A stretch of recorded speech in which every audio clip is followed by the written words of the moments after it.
Questions for Jared? Coach, a little sleepy in that second period. What was your overall assessment of this game?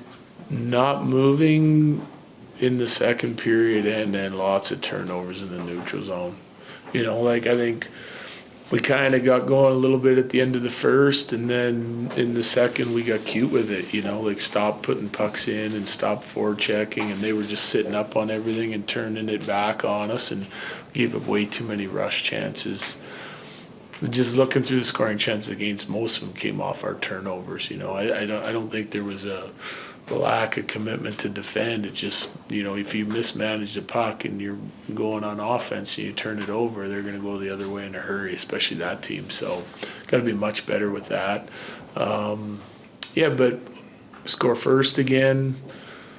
Guys made some big plays at big moments. Power play gets a big one in the third, and penalty kill does a nice job on a kill that keeps us with the lead. So, and then Wedge was outstanding. How do you assess a power play? It feels like this is the second game in a row. Some of the opportunities you have just aren't generating much, and then you get a goal. Yeah, well, you got to look at some of the things that they're working on and trying to do, and part of it, for me in both games, part of it's recognition and execution. You know what I mean? The execution 5-on-5 with the puck has not been good for the first two games, and it's also on the power play. I think there's plays to be made in LA, especially that we didn't make and couldn't execute, and today kind of the same thing. But you got to stick with it. You got to find a way. They've gotten, as a group, they've gotten more dangerous off the rush attack this year so far in two games. And we get rewarded once tonight on that, and there's a couple other things they're talking about, like shooting off face-offs. We get rewarded the other night. So there's some positives in there, but there's still lots of work to do for sure, getting them on the same page. But I'd say the retrieval work, the competitiveness, tonight, in the battles and getting numbers on pucks, and it's something the power play has to do as well. And we struggle with it 5-on-5, so we struggle with it on the power play a little bit tonight too. Coach, you mentioned Scott Wedgewood, being key for you guys. What can you say about him being able to step in, do that, and give your group not only a chance to win, but I'm sure a big confidence boost? Yeah, we don't win without him tonight for sure. He's a veteran guy. He wants the net. He's a highly competitive guy. He looks really sharp. Looks like he did when we got him in the trade last year, and he started to run the table on games for us. Gave our team a big boost. I don't like leaning on our goalie like that. But it didn't look like we had a lot of jump tonight. I thought they had much more jump than we did for whatever reason. And some nights you have it, and some nights you don't. You got to find a way to grind through it. And on those nights, you need your goalie big time. And we got him tonight. So we feel confident with Wedge and Blackie. Wedge is the only guy available right now out of the two, and if he continues to play like that, it's a good sign for us. Jeremy struggled a little bit in possession against LA and thrived tonight and gets rewarded with a goal. Who's that? The jury line. Yeah.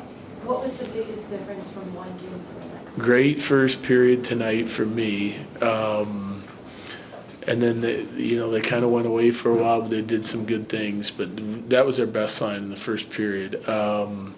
The biggest difference I saw is they were coming to the puck, they were skating onto the puck, better puck support.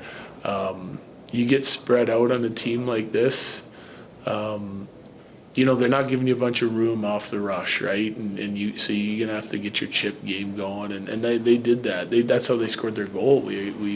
G gets it by him, and then they're all pouring onto it, and they catch an odd man rush that they execute on, and they had other plays that they made, just being around the puck and being in good support of one another and kind of outnumbering them on the puck. And I thought in the LA game they were a little bit more spread out.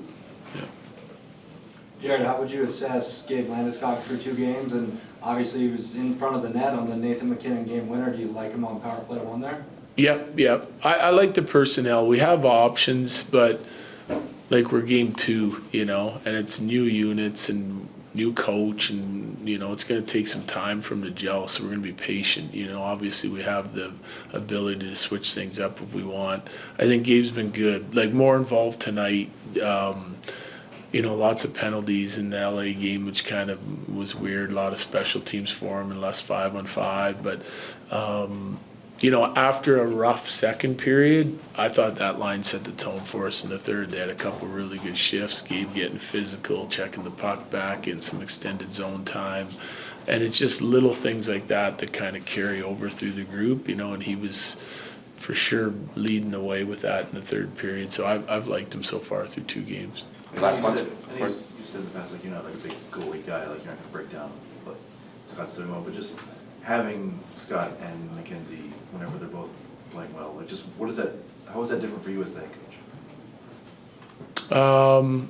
Well, I mean, we feel like we put a goalie in the net, they're going to give us a real good chance to win every night. They're going to do their job, and sometimes above and beyond, like tonight. And you need that if you're going to win a lot in this league, so it's a luxury to have. That's where our team's built, like we're not paying one guy $10 million. We're paying 2 guys, and we expect them both to be able to do that. It's kind of the way the league's going now,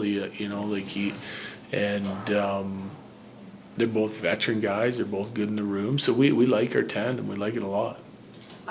With a lot of conversation about Gavin Brindley kind of getting his shots and liking Kirk Kelly on the wing, is that just kind of how the cookie crumbles, so to speak, to give Brindley that shot and Bardakov getting scratched?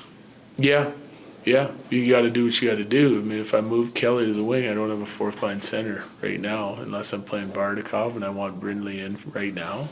They'll both get opportunities. I liked them both in camp, but I think Brindley's earned the job through his exhibition camp and also game 1. I liked him in game 1, so he's pretty good tonight in some areas as well. As a team that struggled, he's competitive. He's on pucks. He's tenacious, and I want to give him an opportunity. He's a young guy, and if you want him to grow, you got to put him in situations to grow. Thanks, Jared. Appreciate Yep, it. thank you. Thanks, Jared.